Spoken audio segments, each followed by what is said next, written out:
నాడు PCC chief గా ఆ తర్వాత సీఎం గా కూడా అడుగు పెట్టని ఆ నియోజకవర్గంలో ఈ నెల 5న రేవంత్ రెడ్డి పర్యటించబోతున్నారు.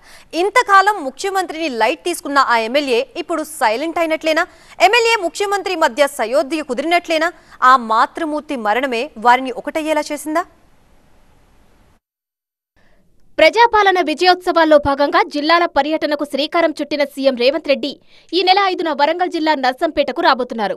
సుమారు 1000 కోట్ల రూపాయల నిధులతో చేపట్టనున్న అభివృద్ధి పనులకు శంకుస్థాపనలు చేయబోతున్నారు. సీఎం పర్యటన ఏర్పాట్లను నర్సంపేట ఎమ్మెల్యే దొంతి మాధవారెడ్డి దగ్గరుండి పర్యవేక్షిస్తున్నారు. అయితే నర్సంపేటకు ముఖ్యమంత్రి రావడం అధికార ప్రతిపక్ష పార్టీలో ఆసక్తికర చర్చగా మారింది. నర్సంపేట ఎమ్మెల్యే దొంతి మాధవారెడ్డి ముఖ్యమంత్రి రేవంత్ రెడ్డి మధ్య కొంతకాలంగా గ్యాప్ కొనసాగుతుంది. రేవంత్ రెడ్డి టీపీసీసీ చీఫ్గా ఉన్న సమయంలో కూడా ఈ నియోజకవర్గంలో అడుగుపెట్టలేదు. అధికారంలోకి రావడానికి ముందు మేడారం నుంచి పాదయాత్ర చేపట్టిన రేవంత్ రెడ్డి నర్సంపేట నియోజకవర్గం తప్పించి మిగిలిన పార్లమెంటు నియోజకవర్గాల మీదుగా తన పాదయాత్ర కొనసాగించారు. రేవంత్ రెడ్డి ముఖ్యమంత్రి అయిన తర్వాత పార్టీ ఎమ్మెల్యేలంతా ఆయనను పలకరించి శుభాకాంక్షలు తెలిపారు. కానీ నర్సంపేట ఎమ్మెల్యే దొంతి మాధవారెడ్డి మాత్రం తన రూటే సెపరేట్ అన్నట్లుగా ముఖ్యమంత్రితో ఇంతకాలం ఎడముఖం పెడముఖంలో ఉన్నారు.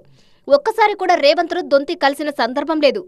రేవంత్ రెడ్డి పలు సందర్భాల్లో వరంగల్కు వచ్చిన సమయంలో కూడా కనీసం మర్యాదపూర్వకంగా కూడా ముఖ్యమంత్రిని కలవలేదు. ముఖ్యమంత్రి వరంగల్ పర్యటనకు వచ్చినప్పుడు ఆ ఎమ్మెల్యే ఇంట్లో ఉండి కూడా ముఖ్యమంత్రిని కలవడానికి ఆసక్తి చూపకపోవడం అప్పట్లో చర్చనీయాంశంగా మారింది.